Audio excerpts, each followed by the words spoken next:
আজকে সানডে, কিন্তু আমার ছেলেমেয়েরা বলল, আমি জিজ্ঞেস করলাম আর কি ওদেরকে, তোরা কী খাবি আজকে? ওরা বলল যে মা আজকে একটু চিকেন খাবো, কিন্তু চিকেন কষা, চিকেন ঝোল এগুলো কিন্তু না, খাবো আজকে চিকেন পকোড়া।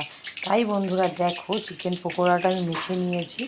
চালের গুঁড়ো আছে এর মধ্যে, আর একটু বেসন আছে, আর যা যা থাকে, ডিম আছে, আদা রসুনের পেস্ট আছে, কাঁচা লঙ্কা পেস্ট আছে, একটু জিরের গুঁড়ো, ধনের গুঁড়ো, নুন, সব কিছু দিয়ে সুন্দর করে মেখে আমি মানে একটু কিন্তু চালের গুঁড়ো দিতে হবে, তাহলে কড়কড়া হবে। আমি কিন্তু মেখে, এই যে দেখো আমার কিন্তু গরম গরম বড়া চলছে, বড়া ভাজা। আজকে কিন্তু গরম ভাত, এই বড়া ভাজা, এই কিন্তু মানে আমার কিন্তু আজকে রান্না। আমি কিন্তু আজকে কিছুই করছি না, পাঁচমিশালি তরকারি করেছি আর ডাল করেছি, আর চিকেনের এই পকোড়া, এই কিন্তু আজকে।